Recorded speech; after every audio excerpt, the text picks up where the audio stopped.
Como decía el pastor Alcántara, hoy es un día especial para nosotros porque vamos a celebrar la Cena del Señor por primera vez como iglesia y eso es algo muy sensible para todos nosotros. Y el pastor Alcántara y yo hablábamos pensando en qué mensaje traer. Y como en la iglesia hay personas de diferentes trasfondos doctrinales y eclesiásticos, queremos que todos podamos participar con una limpia conciencia, con una conciencia clara de la Cena del Señor, del significado de la misma, de sus demandas, de manera que el participar se convierta en algo con significado, no en algo ritual, no en algo frío, no en algo sin significado. Y por eso yo quiero pedirles que por favor me acompañen a 1 Corintios, capítulo 11, para que leamos a partir del versículo 23, 1 Corintios 11.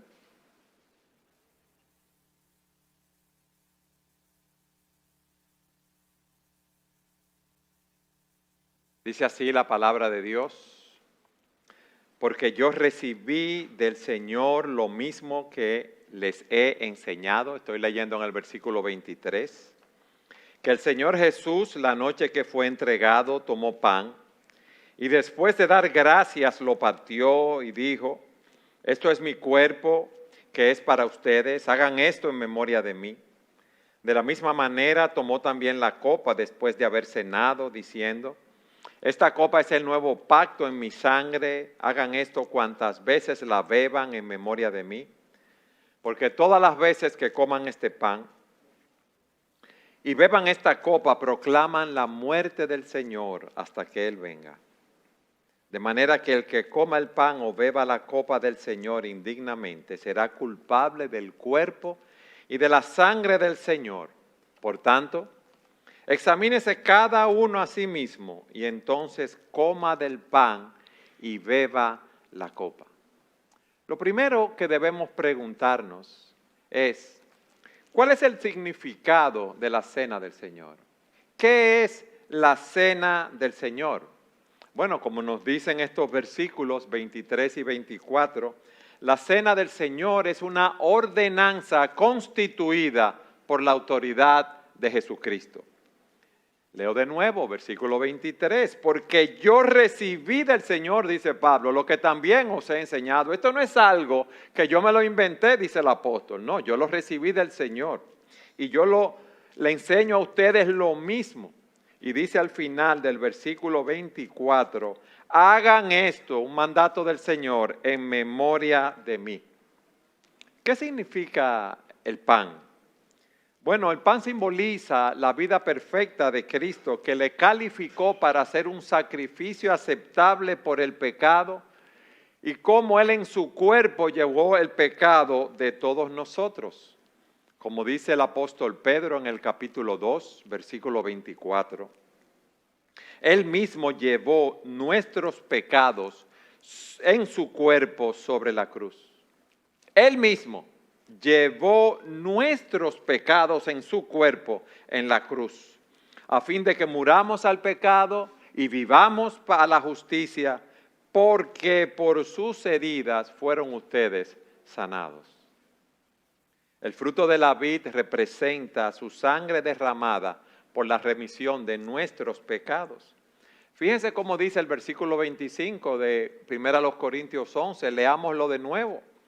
De la misma manera tomó también la copa después de haber cenado diciendo, esta copa es el nuevo pacto en mi sangre. Hagan esto cuantas veces la beban en memoria de mí. Nosotros, los hijos de Dios, el pueblo de Dios, hemos sido redimidos por la sangre de Jesucristo, por la sangre de un Cordero santo y sin mancha. Y nos hemos reunido aquí para hacer memoria de esa obra expiatoria de Cristo en la cruz del Calvario. Venimos a recordar lo que el Señor realizó por nosotros. Pero como decía al inicio, para que Esta participación no se haga como algo ritual. Debemos recordar las demandas específicas que el Señor tiene sobre nosotros. O sea, el Señor tiene demandas sobre ti y sobre mí. Muchas veces hay personas que vienen a participar de la cena y no entienden lo que están haciendo. Y aquí hay demandas antes de participar en la cena, mientras participamos en la cena y luego que participamos en la cena del Señor. ¿Cuáles son las demandas antes de participar en la cena del Señor? ¿Qué yo debo hacer? ¿Cómo debo prepararme para participar de la cena del Señor? Vayan conmigo, por favor, a 1 Corintios, que es el texto que estamos viendo, al cual estamos haciendo algunas preguntas en este día. 1 Corintios, capítulo 11, versículo 28, nos dice qué hacer.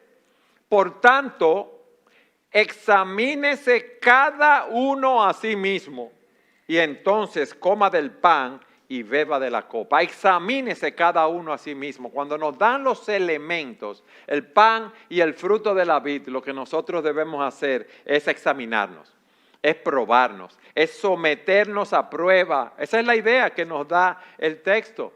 Debemos hacer un escrutinio de nuestro ser interior, Debemos examinarnos a nosotros mismos viendo nuestra condición espiritual, nuestras motivaciones.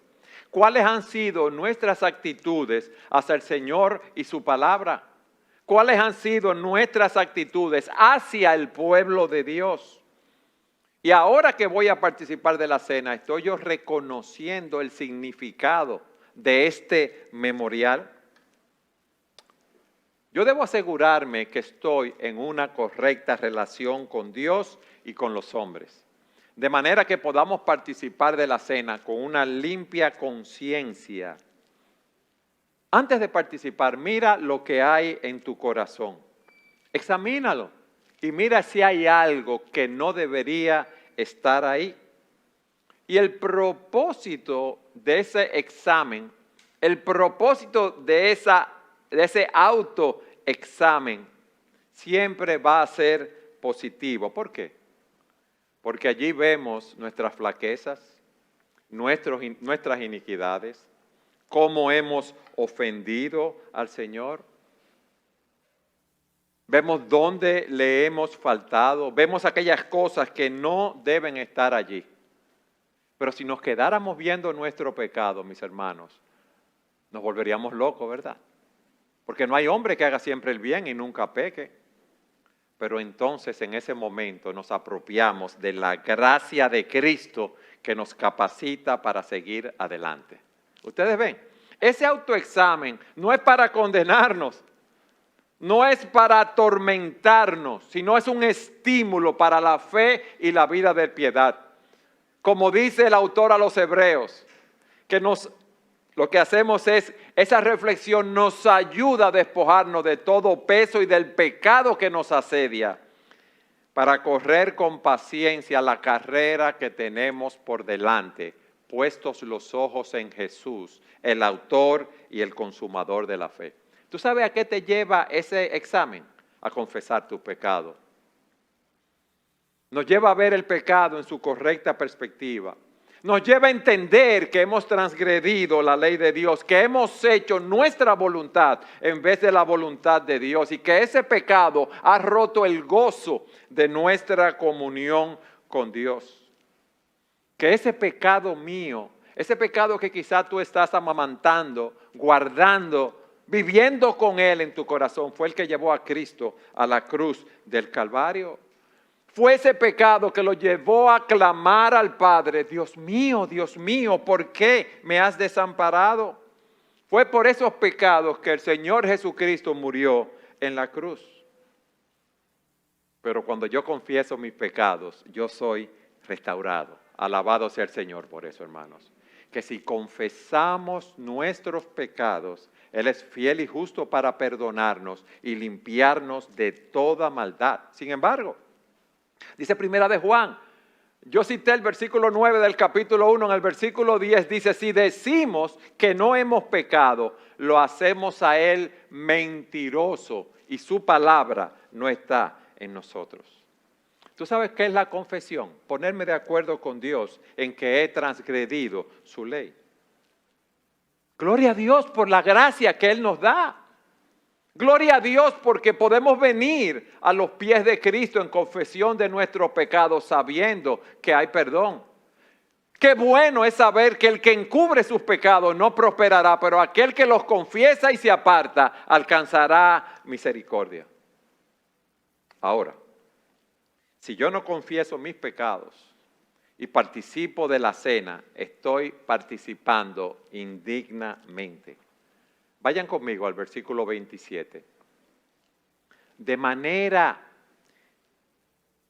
que el que coma el pan o la copa del Señor indignamente, mírenlo ahí esa palabra, será culpable del cuerpo y de la sangre del Señor. Y por eso dice, por tanto examínese cada uno a sí mismo y entonces coma del pan y beba de la copa, porque el que come y bebe sin discernir correctamente el cuerpo del Señor, ¿qué dice? Come y bebe juicio para sí. Por esta razón hay muchos débiles y enfermos entre ustedes y muchos duermen. Yo no puedo venir a la mesa del Señor aferrado a pecados personales. Yo no puedo venir guardando esos pecados. Yo no puedo participar, no debo participar sin haberme arrepentido de mis pecados y haberlo confesado en la presencia del Señor. Miren lo que dice el texto, pruébese a sí mismo y coma del pan. Hay personas que no participan de la cena del Señor. Yo he pecado, yo he cometido muchas cosas, pero díselo al Señor, confiésalo, arrepiéntete y participa de la cena del Señor. Es necesario exponer al Señor todos mis pecados.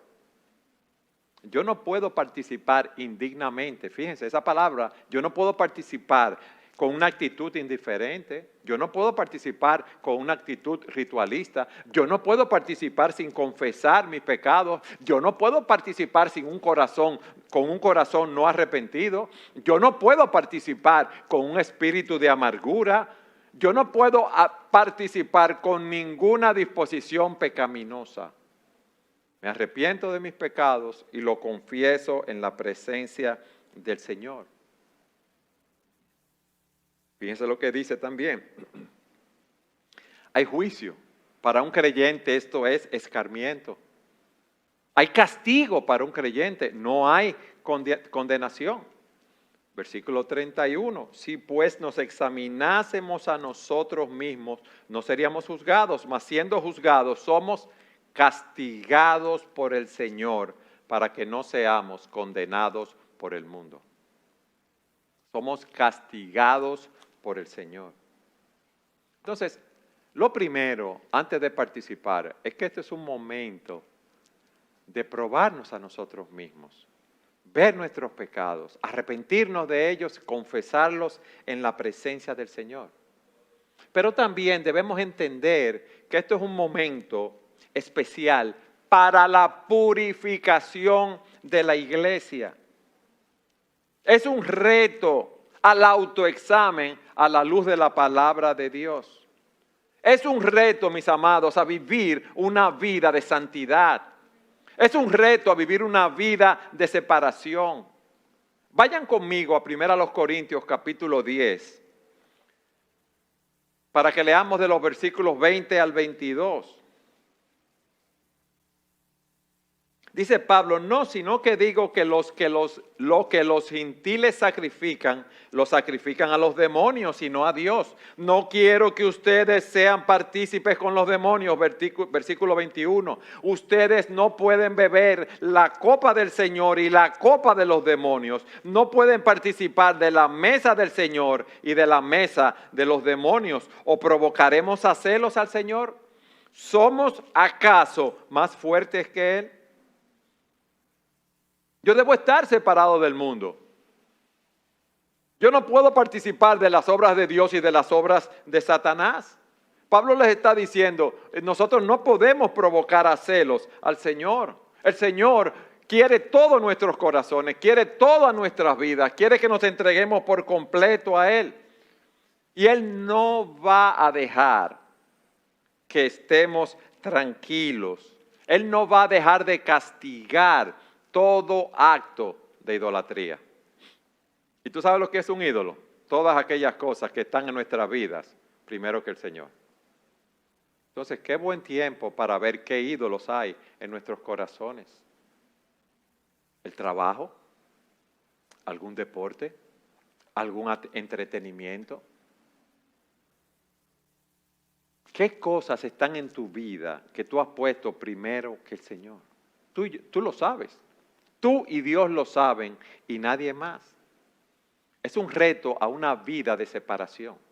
Pero también es un reto a la unidad de la iglesia. Miren, cuando participamos del pan es un momento de comunión del cuerpo de Cristo, en memoria de Él. Eso es lo que nosotros estamos recordando en este día.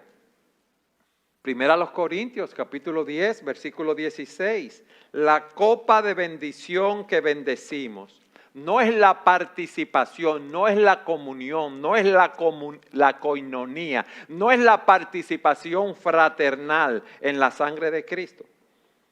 El pan que partimos no es la participación en el cuerpo de Cristo. Estamos recordando, como dijimos al principio, la muerte de nuestro Señor. Estamos recordando la salvación común que tenemos. Como dice una traducción, la traducción en el lenguaje actual, en la cena del Señor, cuando tomamos la copa y pedimos a Dios que la bendiga, todos nosotros estamos participando de la sangre de Cristo, haciendo memoria. Y cuando partimos el pan, también participamos todos del cuerpo de Cristo. Mis hermanos, esto es un memorial. El pan sigue siendo el pan. El fruto de la vid sigue siendo el fruto de la vid. Nosotros estamos haciendo memoria del sacrificio de Cristo por nosotros.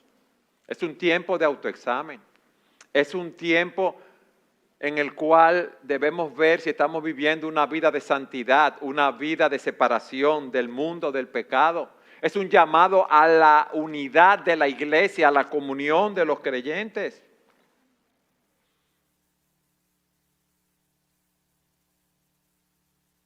Y fíjense lo que dice 1 Corintios 11:33. Es un tiempo de sensibilidad corporal. ¿Por qué lo digo? Miren, así que, hermanos míos, cuando se reúnan para comer, espérense unos a otros. Debemos ser sensibles como cuerpo. No debe haber paredes entre nosotros. No debe haber paredes entre hermanos y hermanas. Estamos aquí participando de la cena porque estamos juntos, unidos en amor, en unidad. Entonces, después de habernos examinado, después de haber visto nuestra condición espiritual, nuestras motivaciones, nuestras actitudes hacia el Señor, hacia su palabra, hacia su pueblo, después de entender el significado de la cena, entonces debemos participar. Amén. Ahora, cuando a ti te entregan los elementos en tu mano, ¿qué tú debes hacer? Y eso nos lleva a nuestro segundo punto. ¿Cuáles son esas demandas mientras participamos de la cena? Fíjense que dijimos al principio, el Señor nos manda, hagan esto en memoria de mí. Ahora, ¿qué es hacer memoria? Bueno, es concentrar todos nuestros esfuerzos, nuestras facultades mentales sobre un objeto o una persona. En este caso, sobre la obra que Cristo realizó por nosotros. Es ir atrás y captar en nuestras mentes tanto como podamos de la realidad de lo que Cristo hizo por nosotros. Hacer memoria de Cristo, de su sacrificio en la cruz, es vivir con Él su vida de obediencia, es ver a Cristo en su agonía. Mis amados, es ver a Cristo en sus sufrimientos, en su muerte, tanto como nos sea humanamente posible.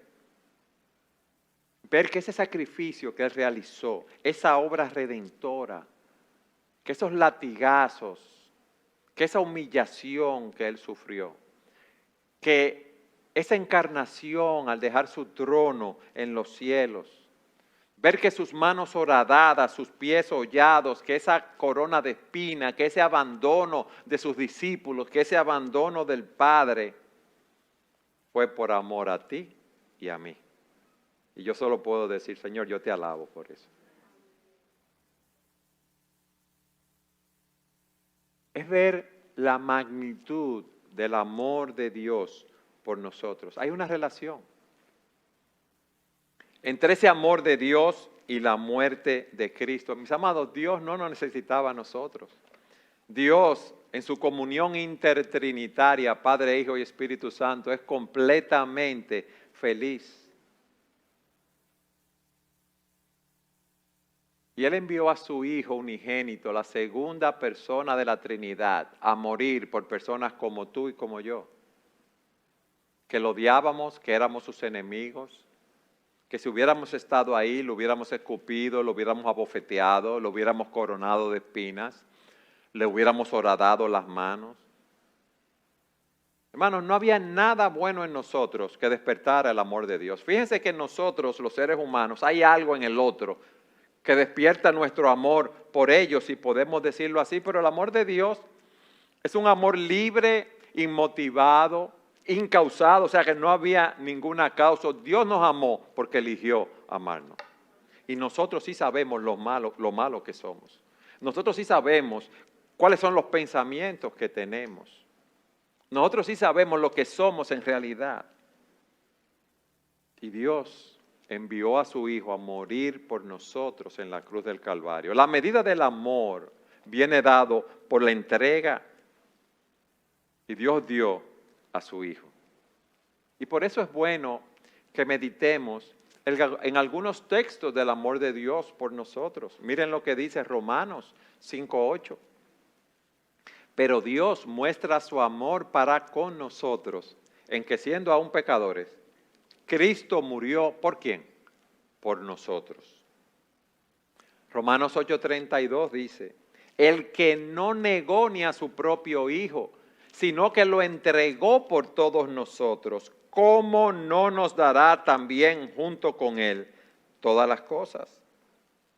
El apóstol Juan, en Primera de Juan, capítulo 4, luego de decir que Dios es amor, nos dice en los versículos 9, en la segunda parte, en esto se manifestó el amor de Dios en nosotros, en que Dios ha enviado a su Hijo unigénito al mundo para que vivamos por medio de Él. En esto consiste el amor, dice Él. No en que nosotros hayamos amado a Dios, sino que Él nos amó. Óyeme bien, Él nos amó y envió a su Hijo como propiciación por nuestros pecados. ¿Cómo yo sé que Dios me amó? Porque se entregó por mí. Se entregó. Él no me dijo con palabras, yo te amo, y me tiró besitos como hacemos nosotros cuando queremos engañar o allantar a alguien, ¿verdad? Hablando en dominicano, no. Yo te amo, y aunque tú no te lo mereces, yo voy a morir por ti.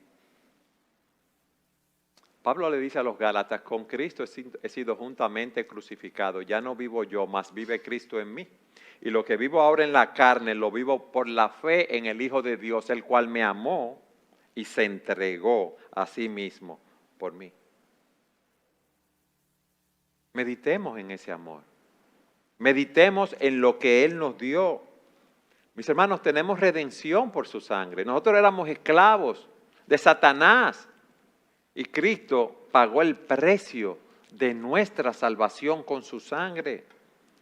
Éramos enemigos de Dios y Cristo nos reconcilió con Dios. Teníamos pecado y no podíamos hacer nada para pagar esa deuda que teníamos delante de Dios.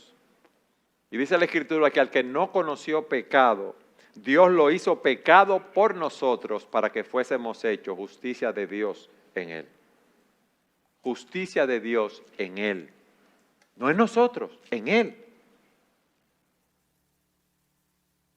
Hermanos, Y hay un camino nuevo y vivo a la presencia de Dios. Cristo lo abrió por nosotros a través del velo de su sangre y de su carne. Y Cristo está en los cielos, sentado a la diestra de Dios, intercediendo por nosotros. Eso debemos hacer mientras vamos a participar, durante, hacer memoria de Cristo y de su sacrificio, meditar en la magnitud de su amor que lo impulsó a morir por nosotros, meditar en los beneficios que tenemos por su expiación, redención, reconciliación, justificación, acceso directo a Dios. Pero hay algo. Vayan conmigo a 1 Corintios 11:26. Yo quiero que veamos algo más. En el versículo 26, esto es una cena de proclamación. Esto no se queda ahí. Mis hermanos, esto es algo glorioso lo que dice el versículo 26. Porque todas las veces que coman este pan y beban esta copa, proclaman la muerte del Señor. ¿Hasta cuándo? Hasta que Él venga, mis hermanos. Alabado sea el Señor por eso. Cristo viene, eso es una realidad. Y cada vez que participamos de la cena del Señor, su muerte la estamos anunciando hasta que Él venga.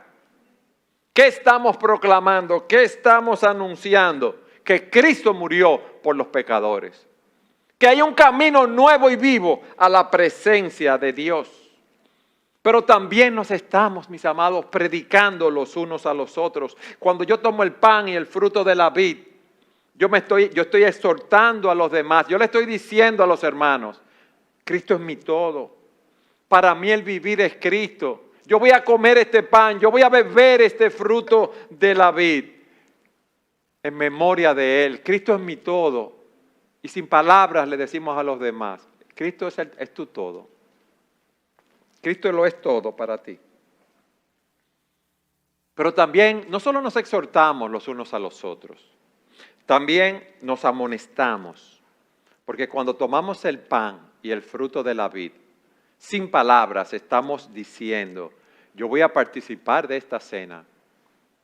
No porque no tengo pecado, sino que yo me he examinado, he visto mis pecados, los he confesado en la presencia de Dios. Estoy caminando correctamente delante de Dios. Quiero caminar correctamente. Hermano, tú estás caminando correctamente.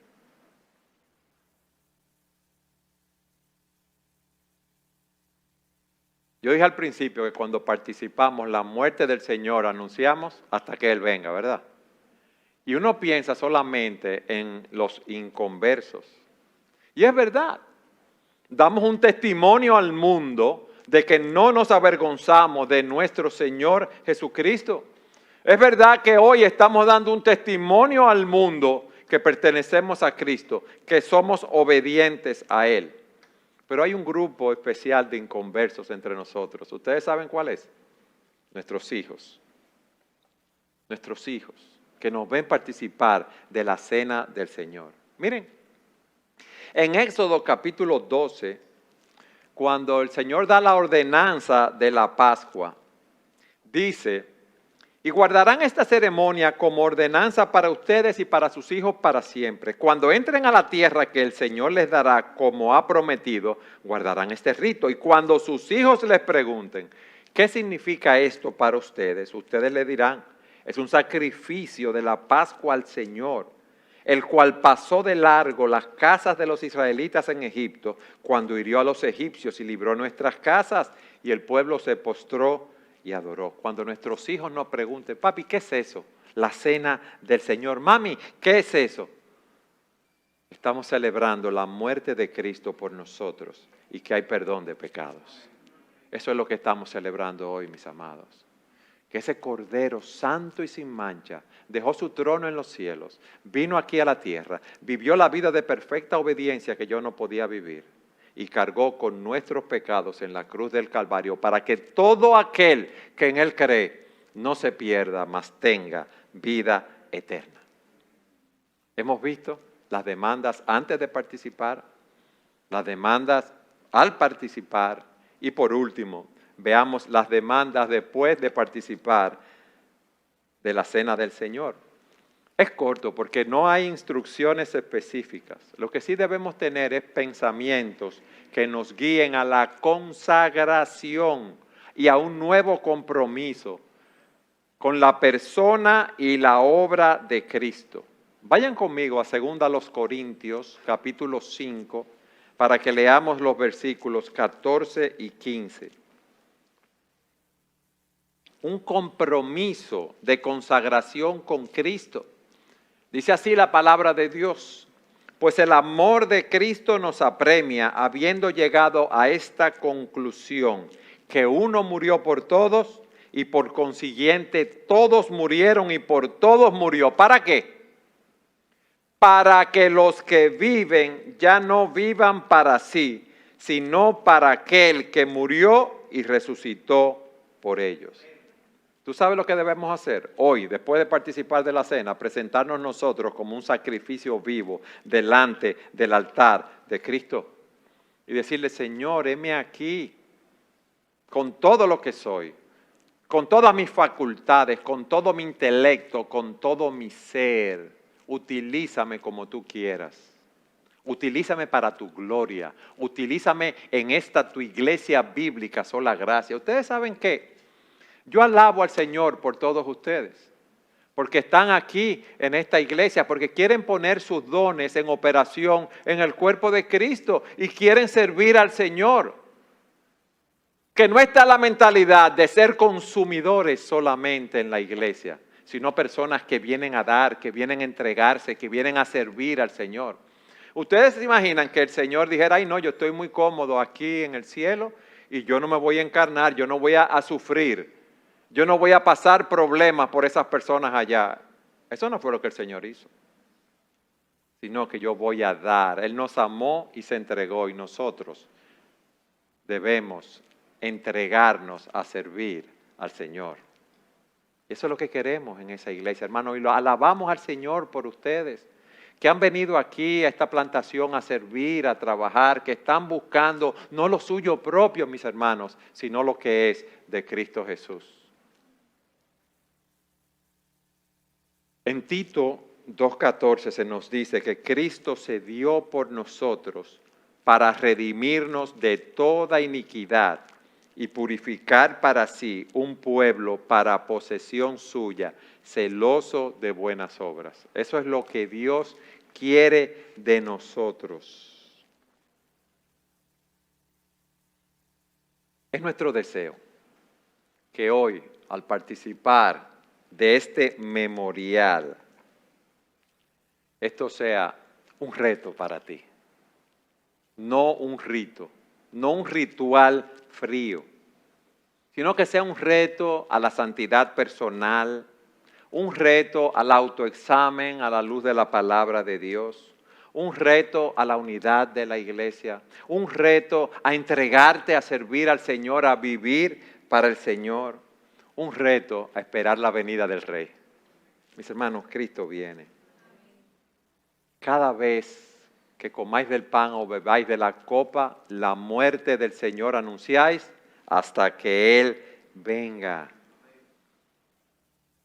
Que Dios sea con nosotros, que su Espíritu se pasee libremente, que afecte cada uno de nuestros corazones, que nos muestre nuestra condición, que nos lleve a confesar nuestros pecados, que nos lleve a hacer compromisos de vivir en santidad, de vivir en consagración, de vivir para su gloria, que nos lleve a no pensar tanto en nosotros mismos, sino a entregarnos a Él. Y Él sabe lo que hay en nuestros pensamientos, Él sabe cuáles son nuestros deseos, y Él nos dará lo que nosotros deseamos conforme a sus planes y propósitos eternos. Amén.